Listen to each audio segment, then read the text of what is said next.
हिंदू धर्म में आंवला नवमी का विशेष महत्व होता है, जिसे अक्षय नवमी भी कहते हैं। हिंदू पंचांग के अनुसार हर साल कार्तिक मास के शुक्ल पक्ष की नवमी तिथि को अक्षय नवमी यानी कि आंवला नवमी का त्योहार मनाया जाता है। इस दिन दान धर्म का भी अधिक महत्व होता है।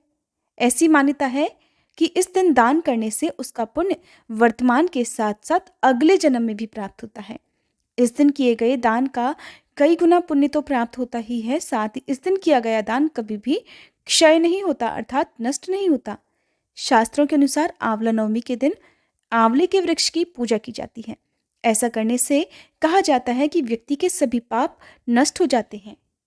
इस दिन आंवले के वृक्ष के नीचे बैठकर महिलाएं अपनी संतान की प्राप्ति या संतान की रक्षा करने के लिए पूजा करती हैं और आंवले का फल खाकर व्रत का पारण करती हैं। इस दिन जो लोग व्रत ना भी रख पाए, उन्हें भी आंवले की पूजा करके आंवले का फल जरूर खाना चाहिए।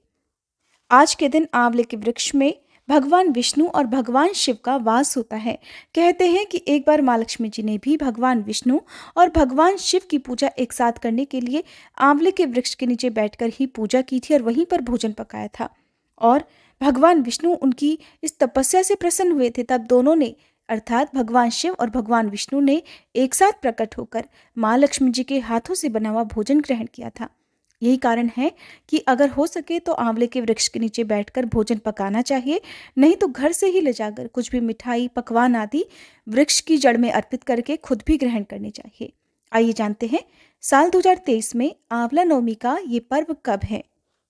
21 नवंबर 2023 मंगलवार के दिन आंवला नवमी का त्योहार मनाया जाएगा और इसी दिन उपवास भी रखा जाएगा। इस दिन उपवास सुबह से प्रारंभ होकर शाम को समाप्त हो जाता है।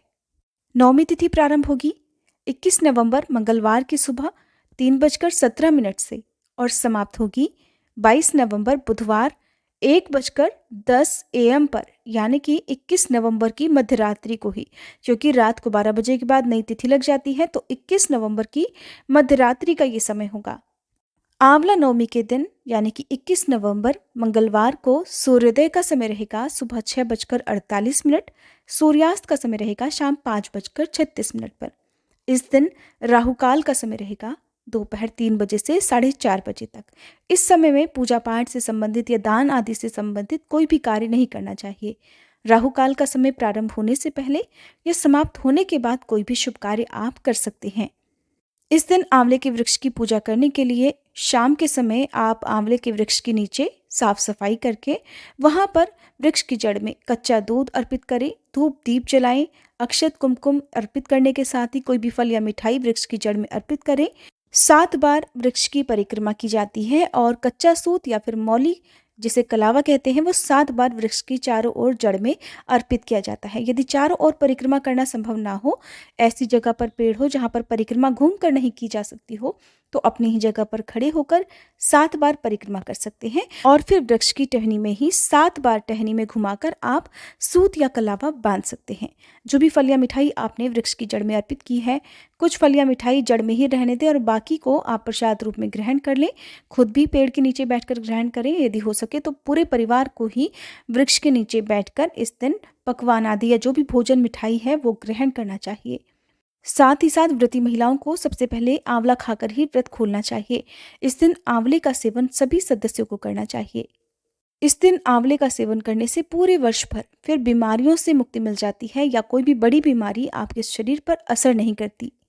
अगर इस दिन आंवले के वृक्ष की पूजा करना संभव ना हो तो आप आंवले का फल घर लाकर उनकी पूजा भी कर सकते हैं। इस दिन भगवान विष्णु को भोग में आंवले का फल जरूर अर्पित करना चाहिए, क्योंकि आंवले के फल में और आंवले के पेड़ में बेल का भी गुण पाया जाता है। बेल का वृक्ष भगवान शिव को प्रिय होता है और आंवले का फल और आंवले का वृक्ष भगवान विष्णु को प्रिय होता है।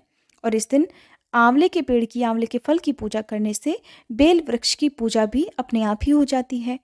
ऐसे में यदि आपके पास आंवले का फल ना हो और आंवले का वृक्ष आसपास ना हो, तो कहीं से भी आप आंवले की टहनी लाकर, आपको मार्केट में आसानी से मिल जाएंगे, आंवले की टहनी लाकर या आंवले के फल लाकर आप घर में भी एक गमले में रखकर टहनी को स्थापित करके तब भी पूजा कर सकते हैं। और उसी टहनी को जो आपने गमले में रोपित की है, चारों ओर घूमकर परिक्रमा भी कर सकते हैं। अगर ये जानकारी आपको पसंद आई हो तो प्लीज़ वीडियो को लाइक करके हमारे चैनल को सब्सक्राइब जरूर कीजिएगा, ताकि इसी तरह की वीडियो आपको समय समय पर मिलती रहें।